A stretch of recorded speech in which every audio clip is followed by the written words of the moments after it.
성도 여러분, 가끔 그 마트나 놀이동산에 가면 종종 이러한 모습을 보게 되는 경우가 있습니다. 바로 아이들이 부모님께 떼를 쓰는 모습입니다. 떼를 쓴다는 말의 의미는 부당한 일을 해줄 것을 억지로 요구하거나 고집하다라는 의미를 가지고 있습니다. 고로 아이들이 떼를 쓰는 것은 사실상 좋은 일로 또는 유익한 일로 이루어지는 것은 아닙니다.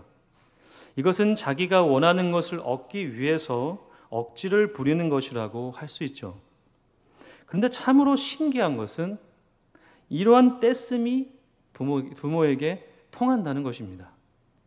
성도 여러분, 참으로 신기하지 않으십니까? 어떻게 떼쓰는 것이 통하게 되는 것일까요? 많은 이유가 있겠지만 가장 근본적인 이유가 있습니다. 그 이유는 바로 떼를 쓰는 아이는 부모의 사랑 안에 있기 때문입니다. 아이는 부모의 사랑을 잘 알고 있기 때문에 그 어떤 부당한 요구가 큰 문제가 될 거라 여기지 않는 것이고, 부모도 자신들의 자녀를 지극히 사랑하기 때문에 아이의 떼씀을 부당하게 여기지 않는다는 것입니다. 참으로 신비하고 놀라운 관계입니다. 부당함이 부당함으로 여겨지지 않고 억지스러움이 억지스러움으로 여겨지지 않는다는 것이 참으로 놀랍고 감탄한 일이죠. 그러나 세상은 앞전의 이야기와는 정반대의 모습을 보여줍니다. 떼쓰는 것이 통하지 않은 것이죠. 세상은 떼쓰는 것을 정죄하거나 무시합니다. 또한 떼쓰는 사람에게 기회를 주지 않습니다. 주더라도 조건을 내겁니다. 만약 그 조건을 충족시키지 못한다면 그 사람은 앞으로 또 다른 기회를 얻는 것이 불가능해집니다. 왜 그럴까요? 세상은 왜 떼쓰는 것을 정죄하거나 무시하는 것일까? 그 이유는 무척 분명하고 간단합니다. 바로 자신에게 아무런 유익이 없기 때문입니다. 떼를 쓴다는 것은 어떻게 보면 다시 한번 기회를 요청하는 것과 같습니다. 비록 억지스럽고 부당해 보일지라도 다시 살아갈 기회를 절박한 마음으로 요청하는 것이죠. 그렇지만 상황은 이미 종료가 되었고 더 이상 기회를 줄 이유도 없습니다. 그런데도 불구하고 다시 기회를 달라고 하니 이것은 기가 찰 노릇인 것이죠. 만약 떼를 쓰는 사람에게 다시 기회를 주게 된다면 기회를 준 그 사람이 그 기회를 준 대가를 지불해야 합니다. 성도 여러분, 세상에 이러한 손해를 감수하면서까지 이러한 기회를 줄 사람이 과연 얼마나 될까요? 아마도 거의 없을 것입니다. 그래서 세상은 떼쓰는 것을 정죄하고 무시하는 것입니다. 저는 참 궁금했습니다. 그렇다면 우리 하나님은 어떠실까? 우리의 떼씀과 억지스러움을 과연 우리 하나님은 어떻게 여기실까? 참으로 궁금했습니다. 결론부터 말씀을 드리면 우리 하나님은 우리의 떼씀과 억지스러움을 결코 정죄하시거나 무시하지 않으신다는 것입니다. 도리어 이러한 모습으로 하나님께 나아가는 것조차도 우리 하나님은 전혀 문제 삼지 않으십니다. 사랑하는 성도 여러분, 잊지 마시기 바랍니다. 하나님은 우리의 떼씀과 억지스러움조차도 사랑하십니다. 우리가 바로 이 점을 붙들고 사는 것이 신앙입니다. 신앙은 하나님의 이 사랑을 끝까지 놓치지 않고 꽉 붙드는 것입니다. 성도 여러분께 한 가지 질문을 드려보고자 합니다. 오늘 본문에는 그 골고다 언덕에서 십자가에 달린 세 사람이 등장을 하는데요. 이들 중에 가장 현실적이고 정상적인 사람은 누구라고 생각하십니까? 예수님입니까? 아니면 예수님께 간구했던 사람입니까? 아니면 예수님을 모욕하던 사람입니까? 정답을 말씀드리면 예수님을 정죄하던 사람입니다. 아마 저의 답변에 놀라셨을지도 모르겠습니다. 대부분은 예수님이나 예수님께 간구했던 사람이라고 생각하셨을 것입니다. 저도 이 점에 관하여 동의하는 바이지만 가만히 좀 더 깊게 생각해 보면 이 두 사람의 모습이 도리어 이상하다 여겨집니다. 그 이유를 한번 짚고 넘어가 보고자 합니다. 자, 성도 여러분, 오늘 본문의 이 이야기가 펼쳐지는 장소가 과연 어디일까요? 제가 좀 전에 말씀드렸죠? 어디일까요? 골고다 언덕이죠. 이곳은 다름이 아니라 당시 극악한 범죄자를 사형시키는 장소였습니다. 이 장소에 바로 세 사람이 십자가에 못 박혀 매달렸습니다. 예수님과 두 명의 이 범죄자, 이 사형수 말이죠. 사형이 집행되어지는 이 장소는 온갖 욕설과 정죄, 고통과 비명이 난무합니다. 그곳에서 한가로이 노래를 부르거나 음식을 시켜 먹는 일은 없을 것입니다. 피비린내가 진동해서 그곳에 10분도 서 있지 못할 수도 있습니다. 과연 이러한 곳에서 죽음을 기다리는 이 사형수들의 모습은 어떠할 것이라고 생각하십니까? 동시에 이 사형수들을 바라보고 있는 많은 사람들의 모습은 어떠할 것이라고 생각하십니까? 십자가의 형벌은 육체적인 고통이 극대화된 엄청난 형벌이라고 할 수 있습니다. 조금 설명을 드리자면 죄수들을 눕혀진 십자가에 올려놓고 양쪽 손목과 발목 위에 못을 박는데, 이 못은 단순히 못 박는 벽에 박는 못이 아니라 엄청나게 큰 대못입니다. 이러한 대못을 박는 것이죠. 그리고 그 못 박힌 상태에서 십자가를 들어 올립니다. 그러면 자연스럽게 사람의 체중이 밑으로 쏠리게 되어 온몸이 부스러지는 고통을 느끼게 됩니다.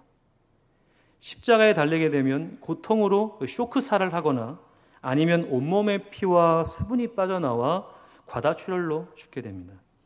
만약 시간이 지나서도 죽지 않는다면 체중을 받치고 있는 무릎을 몽둥이로 내리쳐가지고 급사시키기도 합니다. 자, 제가 조금만 말씀을 드렸는데 어떠할 것 같습니까, 성도 여러분? 바로 이러한 상태에 예수님과 이 두 사형수가 놓인 것이죠. 얼마나 고통스러웠을까요? 얼마나 비명을 질렀겠습니까? 이것이 정상입니다. 이것이 당연한 것이죠. 고통이 상상을 초월하니까 이러한 비명과 절규를 내뱉는 것입니다. 그리고 십자가의 고통은 단순히 이렇게 육체적인 고통뿐만이 아니라 사람으로서의 엄청난 인격적 수치를 안겨줍니다. 사람 대우를 안 해주는 것이죠. 옷을 다 벗긴 상태로 십자가에 매달리기 때문입니다. 성화에 보면 이렇게 하체가 가려져 있지 않습니까? 사실 그렇지 않습니다. 온 옷을 다 벗깁니다. 육체적인 고통, 그리고 인격적인 수치와 모욕을 고스란히 다 느끼다가 죽어가는 것이 십자가의 형벌입니다. 이렇게 십자가에 매달린 사형수들을 보면서 주위의 사람들은 이들을 희롱하고 모욕하고 정죄하고 비난했습니다. 이러한 상황에서 예수님을 향해 모욕적인 말을 던지는 것은 사실 아무런 문제가 되지 않습니다. 네가 그리스도가 아니냐? 너와 우리를 구원하라고 소리치는 것이 아무런 문제가 되지 않습니다. 왜일까요? 가장 근본적인 이유는 예수님 자신도 지금 어디에 계시는 거죠? 십자가에 달려 계십니다. 너나 나나 이렇게 십자가에 달려 있는데 무슨 격식을 차리고 의미를 찾고 교훈을 얻겠는가라는 것이 이 사형수의 논리인 것이죠. 사실 이 사람의 말이 다 맞습니다. 어떻게 보면 현실을 더 잘 인식하고 있는 사람이라고 할 수 있습니다. 이미 십자가에 매달렸습니다. 다 끝났어요. 죽음을 기다리는 것밖에 없는 이 상황에서 말입니다. 성도 여러분, 이미 다 끝나버렸습니다. 연극은 끝났고 영화도 끝이 났습니다. 더 이상 볼 게 없어요. 가능성이라고 하는 이 티켓은 산산이 찢기고 그것도 모자라 불태워져서 재가 되고 말았습니다. 여기서 아무리 떼를 쓰고 억지를 부려봤자 아무런 소용이 없습니다. 그래서 제가 예수님을 모욕하는 이 사람이 더욱 현실적이고 정상적인 사람이라고 말씀드린 것입니다. 다짜고짜 예수님을 모욕했던 사람을 성도님들 비난하시면 큰 코 다치십니다. 네가 뭐라고 죄인 중에 죄인으로서 정말 더럽기에 짝이 없는 네가 무엇인데 예수님을 모욕하느냐고 손가락질해서는 안 됩니다. 만약 이렇게 우리가 그 사람에게 비난을 하려고 한다면 그 비난을 했던 사람에게 이러한 설명을 해줘야 합니다. 예수님이 왜 십자가에 달려 계시는지를 말해줘야 합니다. 성도님들 말씀하시겠습니까? 우리는 쉽게 그 사람에게 이 말을 할 수 없습니다. 저의 이 말의 의미를 성도님들 모두가 잘 아시리라 믿습니다. 지금의 상황은 무척이나 좋지 않습니다. 십자가상에서는 그 어떤 소망을 발견할 수 없습니다. 이것이 현실이고 이것이 당연합니다. 그런데 우리는 이러한 상황에서 무척이나 신비로운 장면을 보게 됩니다. 바로 예수님과 다른 사형수와의 대화입니다. 이 대화를 가만히 주목해 보면 신비롭다는 것을 넘어서는 경이로움을 발견하게 됩니다. 마치 그 빽빽한 콘크리트에 그 작은 틈을 비집고 올라오는 그 풀들처럼 말이죠. 주위에서 보시면 참 신기하지 않으십니까? 어떻게 저런 데서 생명이 살아갈 수 있을까? 마치 그러한 경이로움을 우리가 이 대화를 통해서 발견하게 됩니다. 자, 그렇다면 어떤 대화가 그 십자가상에서 오고 가고 있는 것일까요? 이 사형수의 말을 한번 들어보겠습니다. 하나는 그 사람을 꾸짖어 이르되 네가 동일한 정죄를 받고서도 하나님을 두려워하지 아니하느냐? 우리는 우리가 행한 일에 상당한 보응을 받는 것이니 이에 당연하거니와 이 사람이 행한 것은 옳지 않는 것이 없느니라 하고 이르되 예수여 당신의 나라에 임하실 때 나를 기억하소서 하니. 이 사람의 말을 압축해서 말씀드리면 이렇습니다. 우리는 십자가에 못 박혀 죽는 것이 당연한 범죄자이다. 그러나 이분은 우리와는 전혀 다른 분이며 결코 우리와 같은 취급을 당할 분이 아니다. 그러니 예수여 당신의 은혜를 내게 허락하여 주옵소서. 저는 이 사람의 이러한 고백에 정말 놀라지 않을 수 없었습니다. 왜냐하면 이렇게 고백할 상황이 전혀 아니기 때문입니다. 십자가에 못 박히기 전이거나 아니면 그 이전에 이 사람이 예수님을 만나서 한 고백이 아니기 때문입니다. 모든 상황 끝이 났고 죽음밖에 없는데 어떻게 이러한 고백을 할 수 있느냐 말입니다. 사실 이 사람의 고백은 떼쓰고 억지를 부리는 것입니다. 자, 한번 생각해 보십시오. 얼마나 큰 죄를 지었으면 십자가에 못 박힘 당했겠습니까? 경범죄나 그와 비슷한 잘못을 저질렀다면 이렇게 극악한 형벌을 그가 받지는 않았을 것입니다. 그런데 지금 이 사람은 이 형벌을 받기 마땅하기 때문에 여기 있는 것 아니겠습니까? 그런데 무슨 염치로, 무슨 자격으로 이토록 뻔뻔하게 자신을 기억해달라고 예수님께 요청한단 말입니까? 성도 여러분, 바로 이 점이 우리의 한계입니다. 우리는 하나님께 나아갈 때 어떤 조건이나 자격을 따집니다. 어떤 염치가 있고 어떤 자격이 되어야지만 하나님께 은혜를 구할 수 있다고 생각합니다. 세상의 논리처럼 말이죠. 그러나 이러한 태도는 전혀 하나님이 원하시는 모습이 아닙니다. 예전에 딸아이와 함께 놀이동산에 간 적이 있었습니다. 아이가 신나게 뛰어놀고 에너지를 마음껏 발산했습니다. 그러한 모습을 보노라면 제 자신도 많은 힘을 얻곤 합니다. 그런데 문제가 한 가지 있습니다. 이 문제는 다름이 아니라 참새가 방앗간을 못 지나가는 것입니다. 무슨 뜻인지 아시겠죠? 다들 아시겠지만 놀이동산에는 온갖 장난감과 아이의 눈을 끄는 선물들이 이렇게 즐비하지 않습니까? 아이들이 그것을 보고 그냥 지나칠 수는 없는 노릇이죠. 그래서 딸에게 이렇게 말했습니다. 유나, 아빠가 선물을 하나 사줄 텐데 꼭 갖고 싶은 거 하나만 사야 한다라고 말이죠. 그러면 아이는 해맑은 모습으로 응, 하나만 살게 라고 대답합니다. 저는 아이의 이러한 대답을 철석같이 믿었습니다. 그러나 이 믿음은 불과 10분도 채 되지 않아 깨지고 맙니다. 아마 아이는 제게 대답했던 것을 기억할 것입니다.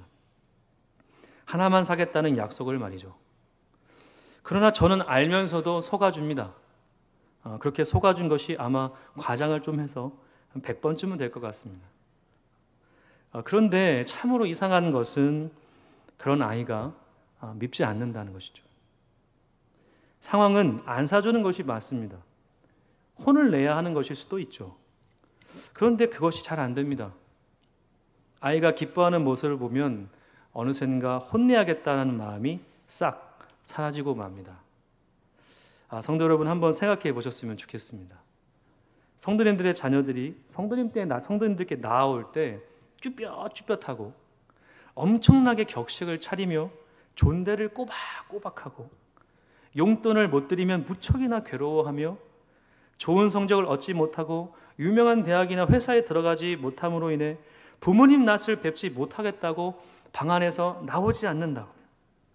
혹시 또 부모님이 잠에서 깰까 봐 빼꼼히 문을 열고 도둑고양이처럼 살금살금 집안을 다닌다고 한번 생각해 보시겠습니다. 이런 자녀를 성도님들이 보신다면 마음이 어떠하시겠습니까? 당연한 거 아니요? 네가 잘못했으니까 당연한 거 아니라고 생각하시겠습니까? 아니면 괴로움에 눈물을 흘리시겠습니까? 부모 앞에서 앞전에 말씀드린 그러한 행동을 하는 자녀들이 과연 행복할까요? 그리고 그런 자녀들을 보는 성도님들 또한 행복하시겠습니까? 이것은 지옥이나 다름이 없습니다. 정말 사는 게 사는 것이 아니죠. 마찬가지입니다. 하나님은 우리가 하나님 앞에서 이러한 모습을 가지고 오는 것을 결코 원하지 않으십니다. 지금 있는 모습 그대로 하나님께 나와 그 품에 안기기 원하십니다. 어떤 염치나 조건을 들이밀어 스스로를 포장하지 않고 상처받고 괴롭고 고통스러움을 안고서라도 하나님의 품에 안기기를 원하십니다. 이것이 복음이며 하나님의 사랑인 것이죠. 신앙은 바로 이러한 하나님의 사랑을 끝까지 붙드는 것입니다. 비록 오늘도 실패하고 절망하며 믿음으로 살지 못했을지라도 나를 변함없이 사랑하시는 그 하나님의 손을 놓치지 않는 것입니다. 혹시나 하나님이 나를 미워하시면 어떻게 하지? 내 이러한 모습을 보시고 내게 실망하시면 어떻게 하지? 라고 걱정할 필요가 전혀 없다는 것입니다. 그렇다면 성경의 역사 가운데 다말이나 라합이나 룻 같은 사람들은 결코 등장할 필요가 없어야 합니다. 이러한 사람들은 전혀 정통적이지도 않고 율법적인 사람들도 아닙니다. 그런데 이러한 사람들이 어떤 역사를 가지고 있습니까? 바로 예수님의 조상이라는 역사를 가지고 있습니다. 하나님이 만약 우리를 어떤 염치나 조건이나 자격을 통해 선택하시고 사랑하신다면 이러한 사람들은 결코 성경의 역사에 이름을 남길 수 없었을 것입니다. 이들이 이렇게 성경에 기록될 수 있었던 이유는 오직 한 가지입니다. 하나님이 이들을 사랑하신 것이죠. 이들의 편이 되어주시고 이들을 다스리시며 이들을 통해 하나님 자신을 드러내기에 기뻐하셨습니다. 세상이 보기에는 보잘것이 없고 부족하고 정죄받고 손가락질 당함이 당연해 보일지 모르지만 하나님은 그것을 상관하지 않으셨습니다. 이것이 하나님의 사랑입니다. 그러나 하나님께서 세상에 미련한 것들을 택하사 지혜 있는 자들을 부끄럽게 하려 하시고 세상에 약한 것들을 택하사 강한 것들을 부끄럽게 하려 하시며 하나님께서 세상에 천한 것들과 멸시받는 것들과 없는 것들을 택하사 있는 것들을 피하려 하시나니 이는 아무 육체도 하나님 앞에서 자랑하지 못하게 하려 하심이라. 아멘. 이 사형수는 아무런 자격도 조건도 염치도 없는 존재였습니다. 오직 죽음만 기다리는 인생일 뿐이었습니다. 그러한 그였기에 그가 예수님께 은혜를 구하는 것을 만약 누군가 들었다면 그것은 미친 짓이라고 손가락질할 수도 있었습니다. 그러나 그는 그러한 정죄를 뒤로하고 예수님께 매달렸습니다. 때를 썼습니다. 억지를 부렸습니다. 그가 그렇게 했던 이유는 오직 하나입니다. 살고 싶어서였습니다. 예수님, 나 같은 자도 구원을 받을 수 있습니까? 이렇게 십자가에 못 박혀 죽음을 향해 가는 아무런 소망 없는 나도 예수님을 붙들면 살 수는 있는 것입니까? 저도 살고 싶습니다. 지금이라도 저를 살려주시기 원합니다. 당신이 가는 그곳에, 그곳이 분명하게 어느 곳인지는 잘 모르지만 나도 가고 싶습니다. 이제는 예수 당신의 손에 붙들려 살고 싶습니다. 라고 이 사형수는 울부짖었던 것이죠. 성도 여러분, 제가 우리 예수님을 믿는 가장 근본적인 이유가 있습니다. 그 이유는 바로 우리 주님의 변함없는 사랑입니다. 주님의 사랑은 내가 비록 십자가에 못 박혀 죽을 수밖에 없는 이러한 상황에서도 변함이 없다는 것이죠. 내가 얼마나 부족하고 연약한지, 죽음을 향해 달려가는 삶을 살아가고 있는지 잘 아시면서도 그러한 나를 향해 단 한 번도 다시 살아갈 수 있는 기회를 거부하지 않으셨습니다. 세상은 우리에게 말합니다. 나도 힘드니까 널 도와줄 수 없다. 나도 고통스러우니까 징징거리지 마. 너가 힘이 없어서, 능력이 없어서, 자격이 없어서 도와줄 수가 없으니까 네 탓을 해야지 왜 내 탓으로 돌리냐. 너가 잘못한 거지 왜 나에게 손가락질 하느냐, 나를 왜 원망하느냐고 말합니다. 그러나 우리 주님은 저와 성도님들을 향해 이렇게 말씀하십니다. 내가 진실로 내게 이르노니 오늘 내가 너와 함께 낙원에 있으리라 하시니라. 오늘 네가 나와 함께 낙원에 있을 것이다. 누가 우리의 삶에서 이런 이야기를 해주겠습니까? 성도 여러분, 성도님들의 잘못과 아픔을 보면서 그 실수, 돌이킬 수 없는 죄를 지은 성도님들에게 누가 이런 말을 해주겠습니까? 욕하는 것이 당연하죠. 죽어야 하는 것이 마땅합니다. 너가 잘못한 거 아니냐, 너가 범죄한 거 아니냐, 네가 네의 죄값을 받아야지, 무슨 살려달라고 네가 무슨 염치로 아우성치냐 라는 것이 세상의 논리이며 절대 반박할 수 없는 이야기이지만 이것이 우리 하나님께, 우리 주님께 나아갈 땐 달라집니다. 주님은 우리에게 낙원에 있을 것이다 라고 약속해 주십니다. 세상은 모두 다 우리를 외면했지만 오직 주님만이 우리의 손을 잡아주셨고 다시 살아갈 수 있는 기회를 주셨습니다. 그래서 저는 예수님이 너무 좋습니다. 성도님들도 저와 같은 마음 아니시겠습니까? 끝으로 한 가지만 더 생각해 보고 싶은 것이 있습니다. 그것은 바로 과연 이 사람은 어떻게 이러한 고백을 할 수 있었을까입니다. 상황은 절망 그 자체라고 말씀드렸습니다. 누구나 그런 상황에서는 아무런 소망을 가질 수 없습니다. 맞습니다. 아무런 소망이 없는 것이 당연하죠. 그런데 이 사람은 달랐습니다.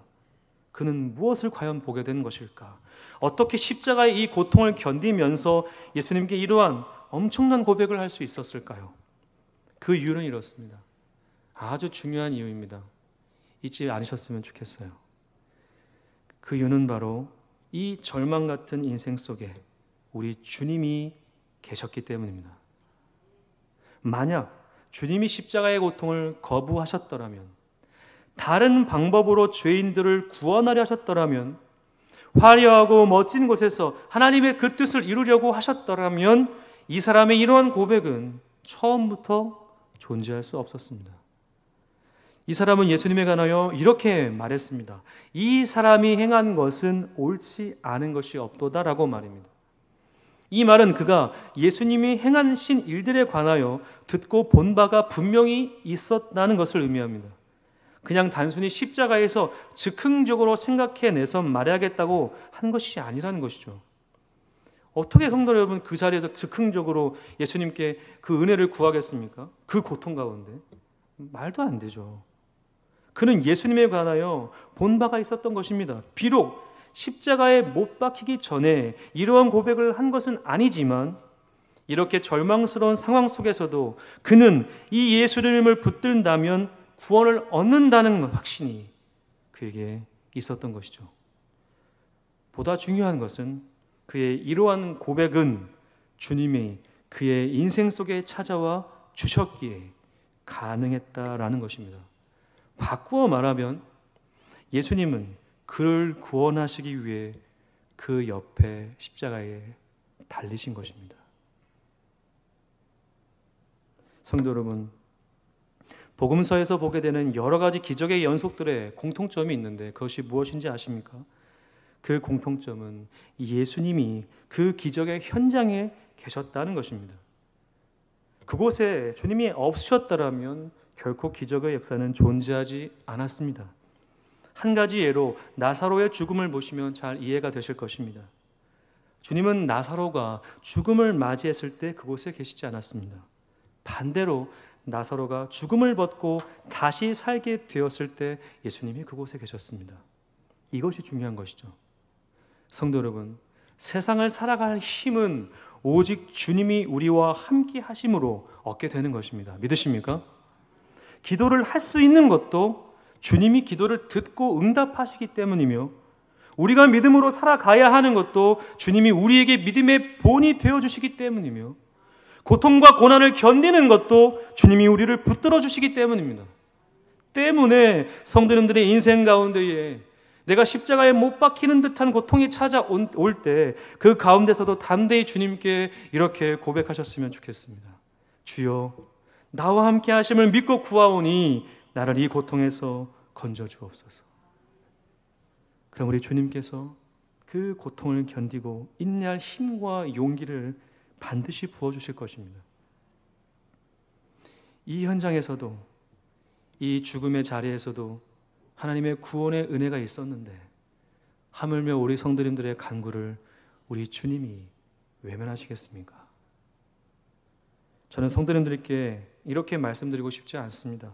사드락과 메삭과 아벳느고처럼 그리 아니하실지라도 주를 따르겠다고 고백하는 것이 믿음이다 라고 말입니다. 물론 이러한 믿음도 중요하고 아주 귀합니다. 그러나 더욱 중요한 것은 성도님들이 결코 잊지 마셔야 하는 것은 우리의 실패에도 우리의 절망에도 하나님의 사랑은 우리에게서 끊어지지 않는다는 것입니다. 이것을 매 순간 기억하시며 살아가는 것이 더욱 중요합니다. 승리의 삶을 살아가는 것도 물론 중요하지만 실패했을 때, 좌절했을 때, 뜻하지 않은 고난으로 넘어졌을 때 일어날 방법을 배우시는 것이 더 중요합니다. 신앙의 삶은 결코 단편적으로만 해석되어지지 않습니다. 도리어 우리의 생각을 뛰어넘는 일들로 가득 넘쳐나죠. 때문에 우리는 언제든지 넘어질 가능성을 안고, 중요한 이야기입니다. 때로는 우리는 언제든지 넘어질 가능성을 안고 주님과 동행하고 있는 것입니다. 결코 넘어지지 않는 신앙과 믿음을 가지고 주님과 동행하는 것이 아니라 언제든지 또 넘어질 수 있는 가능성을 안고 우리는 주님과 걷고 있는 것이죠. 이것을 인정하실 때 우리는 자유를 얻게 됩니다. 제자들이 예수님께 들었던 너희에게 평강이 있을지어다 라고 하는 이 참된 위로는 그들이 철저하게 실패했을 때였습니다. 베드로가 예수님께 소망을 얻었을 때도 그가 철저하게 예수님을 부인한 이후였습니다. 능력의 삶은, 세상을 이기는 믿음의 삶은 실패의 연속을 통해 내 자신의 한계를 처절하게 깨닫고 철저하게 하나님의 사랑을 붙들 때 비로소 시작된다는 것을 잊지 마십시오. 이제 말씀을 정리하겠습니다. 세상은 우리의 떼씀과 억지스러움을 거부하고 정죄하지만 우리 하나님은 그러한 모습일지라도 하나님께 나아오고자 한다면 한없는 사랑으로 받아주십니다. 우리가 바로 이 점을 붙들고 의지할 때 우리는 세상의 가치를 뛰어넘는 능력의 삶을 살 수 있는 것입니다. 사랑하는 성도 여러분, 때문에 이 크고 넓은 사랑을 결코 포기하지 마십시오. 지금 당장 내 삶의 문제가 해결되지 않는다고 해서 이 사랑을 포기하지 마십시오. 주님은 우리에게 분명하게 오늘 말씀을 통하여 보여주셨습니다. 십자가에서도 죽음 앞에서도 하나님을 의지할 때 하나님은 우리를 자신의 품에 안으신다고 하는 것을 말입니다. 신앙은 하나님의 사랑을 끝까지 붙드는 것입니다. 주님이 우리와 함께 하시고 다시 살아갈 수 있는 두 번째 기회를 주신다는 이 사실을 붙들고 말입니다. 부디 이 기회를 오늘도 붙드시고 주님 앞에 담대히 나아가시기를 간절히 소망합니다. 우리 함께 말씀을 기억하면서 짧은 시간이지만 기도 한번 했으면 좋겠습니다.